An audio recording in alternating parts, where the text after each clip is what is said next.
अवैध धर्मांतरण का कश्मीर टू कोलकाता कनेक्शन।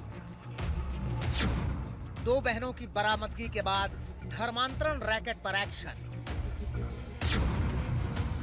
अवैध धर्मांतरण को लेकर एक के बाद एक साजिश का खुलासा हो रहा है। छांगुर बाबा के बाद जिस एक और रैकेट का पर्दाफाश पुलिस ने किया है, उसका कनेक्शन जम्मू कश्मीर से लेकर कोलकाता तक था।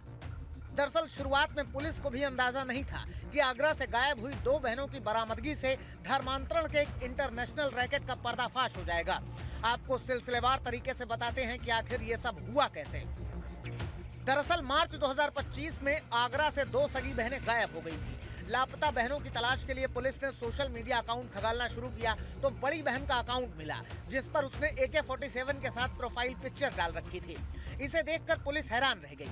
यहाँ से पुलिस को किसी बड़े सिंडिकेट पर शक हुआ। दोनों बहनों को कोलकाता की एक मुस्लिम बस्ती में रखा गया था। गिरोह में शामिल आरोपियों ने दोनों बहनों का नाम बदल दिया था और दोनों की मुस्लिम लड़कों से निकाह की तैयारी चल रही थी।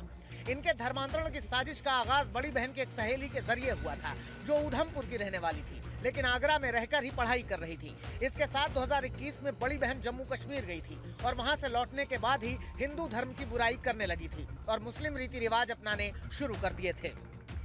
कोटा रेड कोटा होता था तो वो पढ़ने आती थी।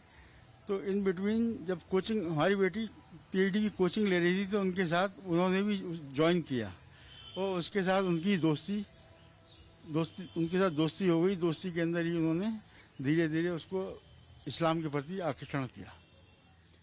आपको कभी उनके रखरखाव में अंतर, कभी बातचीत में अंतर, जैसे पूजा पद्धति में अंतर, ये कुछ दिखाई पड़ा? पर्दा करने लगी क्या? ऐसे एहसास हुआ कि कुछ लड़की को बरगलाया जा रहा? नहीं, शुरू में तो कुछ नहीं होता था। जब से उसके संपर्क में आई तब से वो थोड़ा उसका हम क्या हमें भी समझाने लगी इस बारे में कि उसका हम क्या है, इस्लाम धर्म बहुत बढ़िया है, आप अपना के देखो। सायमा कश्मीरी युवती थी, उसने भी हमारी बेसिस से संपर्क किया। उसका उद्देश्य था कि पूरा परिवार जो है उसको कन्वर्ट कराया जाए।